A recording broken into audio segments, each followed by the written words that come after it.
S'il vous plaît, un peu de silence. Je voudrais exposer un thème qui s'intitule Biométrie, détection et natation. La jeunesse. Ce thème prend deux volets.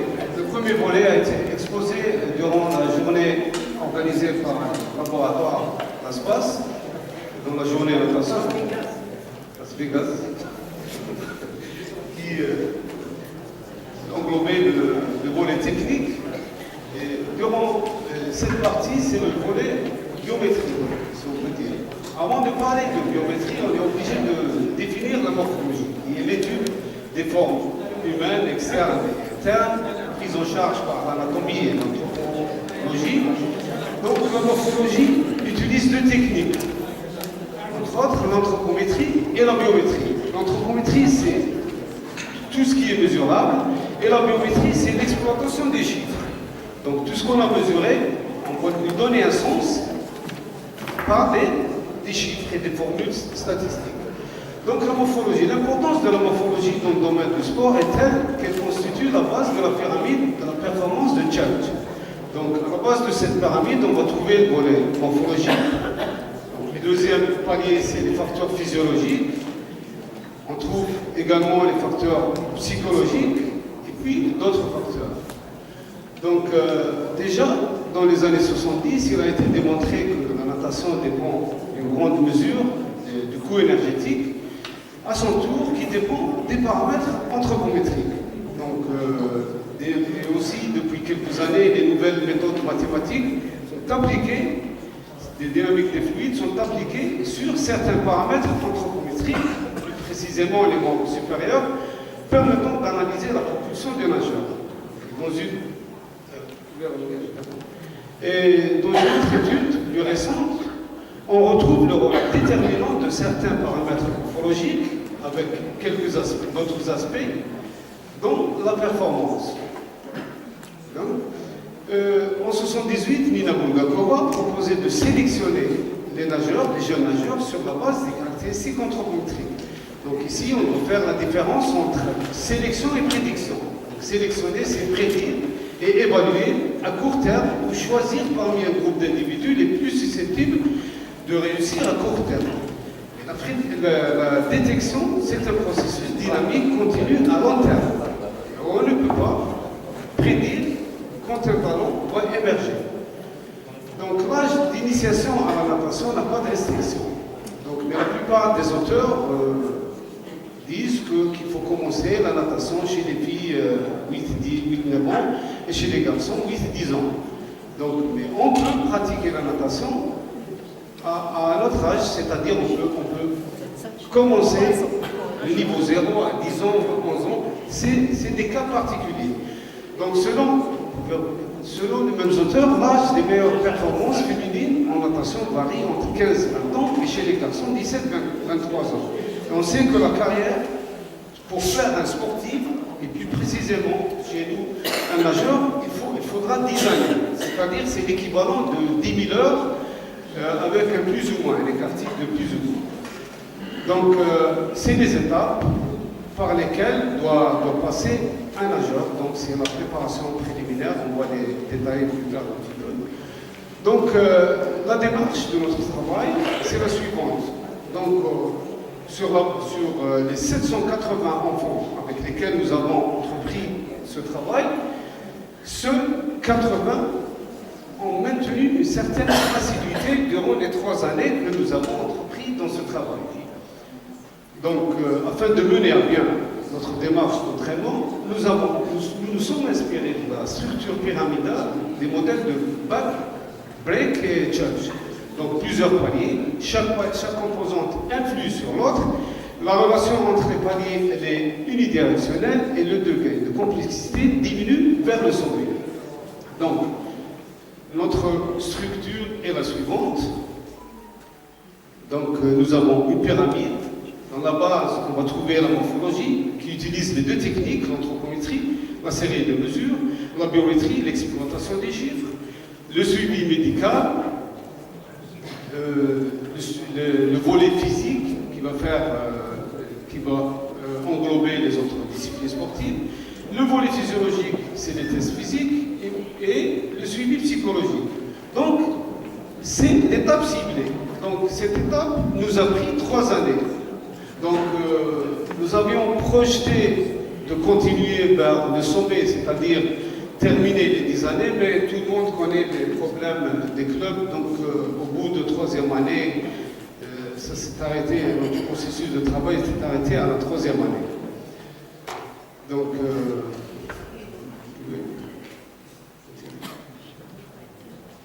Donc, la démarche de notre travail est la suivante. Respecter les objectifs, c'est-à-dire à long terme. Donc, il fallait la disponibilité de l'infrastructure. Donc, pour cela, nous nous sommes entendus avec les responsables du club de l'époque qu'il n'y ait qu'un seul club dans cette piscine. Donc, l'organisation du club était la suivante: un directeur sportif, un chef entraîneur, un psychologue, un médecin, un infirmier et les agents. Donc, et puis le lancement de l'opération. Donc, l'organisation des entraînements était comme suit, 2 fois par semaine. La première séance, on faisait de la natation. La deuxième séance, un autre sport. Donc, pour la première semaine, c'était de la gymnastique. La deuxième semaine, un autre sport, un sport au choix des enfants. Donc, au fur et à mesure de la progression du niveau des enfants, on rajoutait une séance de natation. Donc, au début, on s'est déplacé vers les établissements scolaires pour prospecter, donc avec la méthode anthroposcopique, pour voir quelques paramètres morphologiques susceptibles d'être intéressants pour la natation. Donc, comme la longueur du pied, la largeur des épaules, la stature, la longueur des segments, membres supérieurs et inférieurs. Donc, la séance de gymnastique, donc, on allait à la salle de gym, on a mis en place quelques ateliers visant à constater l'état de souplesse générale, la mobilité de certaines articulations sollicitées en natation, comme scapulo-fémoral, coxo-fémoral ou la tibio-tarsienne. Et dans les terrains extérieurs, on a mis en place des ateliers sous forme de jeu visant à faire ressortir les qualités que possèdent les enfants, entre autres, en premier lieu, le courage, qui est très important chez les enfants. L'esprit du groupe, l'adresse. Donc pour l'adresse, on va donner une petite explication, c'est la coordination plus l'habilité. Donc, c'est madame. Donc l'adresse, c'est la précision gestuelle dans une tâche concrète. La coordination, c'est la faculté à solliciter le système neuromusculaire à différents niveaux. Et l'habilité, c'est l'apprentissage des gestes nouveaux. Donc à la piscine, on a divisé les groupes d'enfants selon les âges. Donc l'enfant doit assimiler la culture natatoire, développer l'adresse, développer la souplesse et la mobilité articulaire, et doit se familiariser avec l'historique de la natation. Donc le volet anthropométrique, qui nous intéresse.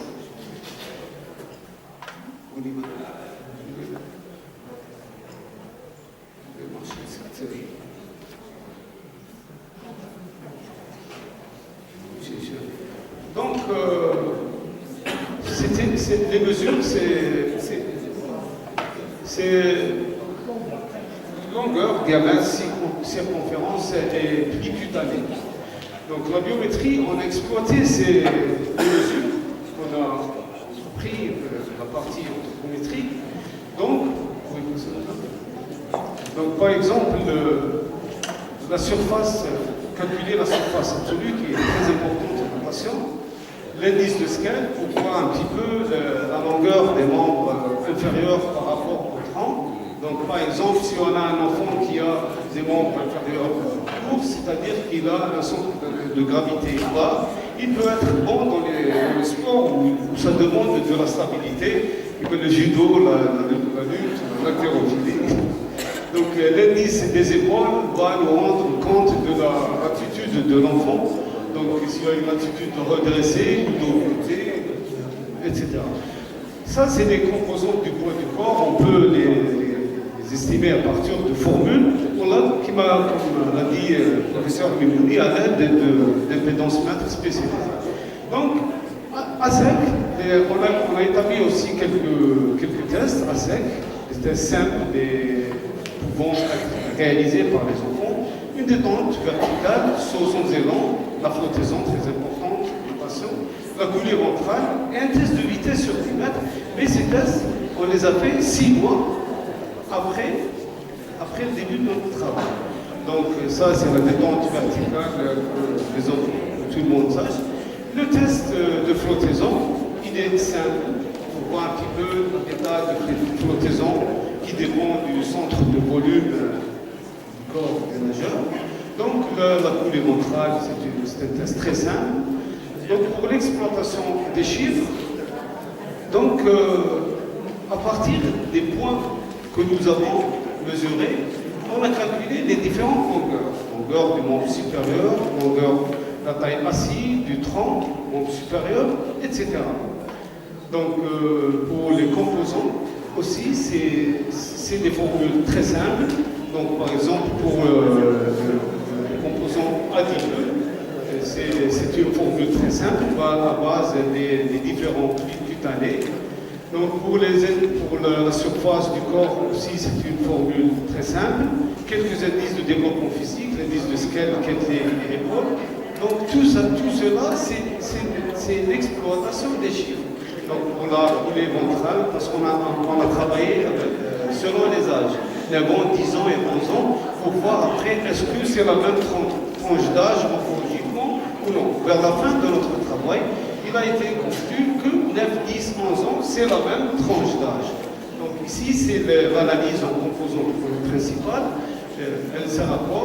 C'est les 45 mesures prises chez les garçons et 44 chez les filles. On ne pouvait pas les prendre tous en bloc.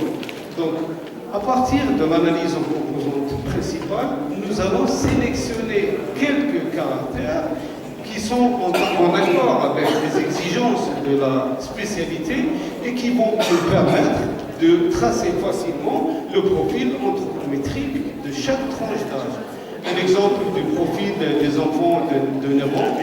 Donc, la plupart des caractères que nous avons sélectionnés à partir de la CP sont comprises entre moins et 1 et moins 1. Donc, c'est un développement physique tout à fait moyen. C'est pour les garçons. Pour les filles, c'est pratiquement un petit peu, si on prend le diamètre transversal du thorax, qui est très important en natation, il a un développement un petit peu plus important. Sinon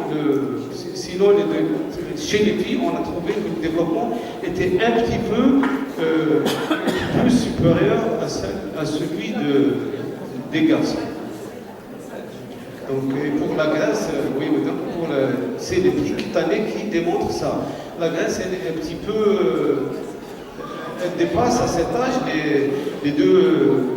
La voisine des 3. Donc, c'est tout à fait logique. Parmi les meilleurs jeunes nageurs d'Algérie des petites catégories de l'année 2015, figurent 2 noms des 60 jeunes enfants que nous avons sélectionnés en 2008. Donc, c'est quand même bien. Donc la morphologie du sport par le biais de ces deux outils, biométrie et anthropométrie, est une science indissociable dans le processus de détection et de sélection des talents en sport généralement et en natation dans notre cas. Merci.